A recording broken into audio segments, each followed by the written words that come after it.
IPL mini వేలంలో పాల్గొంటూ అధిక ధర చేజిక్కించుకుంటున్న విదేశీ ఆటగాళ్ల కట్టడికి బీసీసీఐ నిర్ణయించింది.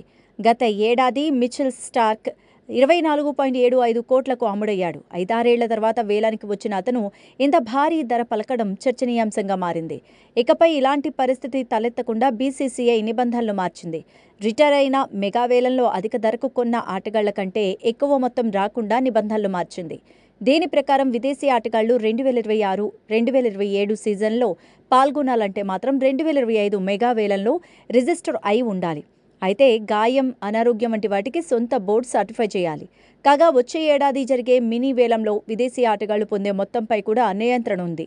వారి ఫీజును జట్టులో అత్యధిక మొత్తానికి రిటైర్ అయిన ఆటగాడు లేదా మెగా వేలంలో ఆటగాడి ఫీజులో ఏది తక్కువ ఉంటే దాన్ని పరిగణలోకి తీసుకుంటారు. ఉదాహరణకు ముంబై ఇండియన్స్ తమ మాజీ కెప్టెన్ రోహిత్ శర్మను 18 కోట్లకు రిటైన్ చేసుకొని ఇషాన్ కిషన్కు మెగా వేలంలో 15 కోట్లు పెట్టిందనుకుందాం. వచ్చే ఏడాది మినీ వేలం నుంచి విదేశీ ఆటగాడికి 15 కోట్లకు మించి చెల్లించరు. ఇషాన్కు మెగా వేలంలోనే 20 కోట్లకు పాడుకుంటే మినీ వేలంలో విదేశీ ఆటగాడికి రోహిత్ ఫీజు 18 కోట్ల కంటే ఎక్కువ దక్కదు. ఫ్రాంచైజీలు వేలంలో ఎంతకైనా బిడ్లు వేయొచ్చు. అదనపు మొత్తం ఆటగాళ్లకు కాకుండా బీసీసీఐ అకౌంట్లో పడుతుంది.